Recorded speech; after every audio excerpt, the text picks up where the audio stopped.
आप यहाँ पर एक मैट्रिक्स ए जो बिलोंग करता है M2R से, यानी कि 2x2 मैट्रिक्स जिसकी एंट्रीज रियल नंबर्स हैं, नॉन ज़ीरो मैट्रिक्स है, तो आपको बताना है कौन से स्टेटमेंट्स यहाँ पर करेक्ट हैं।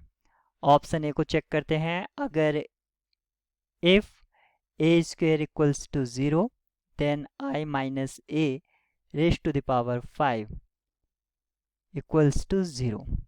अगर ए स्क्वेयर 0 है, इस केस में आपका मिनिमल पॉलिनोमियल क्या होगा, x square, sorry characteristic polynomial होगा एक्स स्क्वेयर, और यानी कि इसको कैरेक्टरिस्टिक पॉलिनोमियल कह सकता हूँ, और मिनिमल पॉलिनोमियल होगा आपका एक्स या एक्स स्क्वेयर।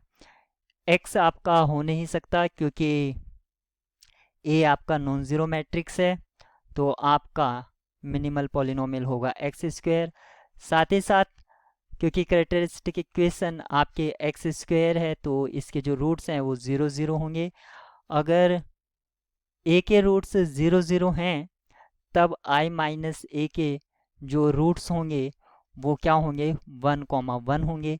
यानी कि आप अगर रूट्स फाइंड करते हैं I minus a raise to the power 5 के रूट्स, वो भी 1,1 होंगे। आप यहाँ पर देख सकते हैं कोई भी रूट्स आपका 0 नहीं है, तो I minus a raise to the power 5 कभी भी 0 नहीं होगा, क्योंकि यहाँ पर I माइनस ए आपका एक निलपोटेंट मैट्रिक्स है, और निलपोटेंट मैट्रिक्स के आइगन वैल्यूज 0 हैं, जबकि इसके रूट्स 0 है नहीं।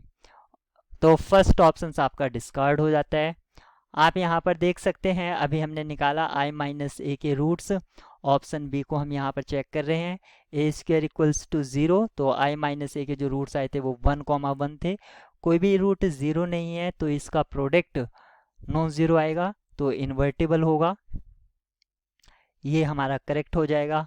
ऑप्शन सी को चेक करते हैं। If a cube equals to 0, a cube equals to 0 है, तो इसको हम एनिहिलेटिंग पॉलिनोमियल कह सकते हैं, एक्स क्यूब को एनिहिलेटिंग पॉलिनोमियल, और इसका कैरेक्टरिस्टिक पॉलिनोमियल क्या होगा, एक्स स्क्वायर, क्योंकि मैट्रिक्स जो है वो 2x2 साइज का है, तो जो कैरेक्टरिस्टिक पॉलिनोमियल होगा वो भी 2 डिग्री का होगा। अब आप यहाँ पर देख सकते हैं इसका मिनिमल पॉलिनोमियल की पॉसिबिलिटी क्या है, एक्स है या एक्स स्क्वायर है, क्योंकि हम जानते हैं कि मैट्रिक्स जो है वो नॉन ज़ीरो है, तो ये इसकी पॉसिबिलिटी नहीं है, ये पॉसिबिलिटी होगी। यानी कि अगर ये मिनिमल पॉलिनोमियल बनता है तो ए स्क्वायर इक्वल्स टू 0 होगा। ऑप्शन सी आपका ट्रू हो जाता है। ऑप्शन डी में क्या कहा है, square equals to a cube not equals to 0, यानी कि a square equals to a cube और बराबर नहीं है 0 के, तब ए इन्वर्टिबल होगा क्या, ये हमें चेक करना है। मैट्रिक्स कंसीडर कर लेते हैं 1 0 0 0, इसका स्क्वायर और इसका क्यूब दोनों ही आप देखेंगे 1 0 0 0 है, यानी कि बराबर भी हैं और नॉट इक्वल्स टू 0 है। लेकिन ये मैट्रिक्स जो है ये इन्वर्टिबल नहीं है, इसका डिटर्मिनेंट क्या है, डिटर्मिनेंट इसका आपका डिटर्मिनेंट 0 है।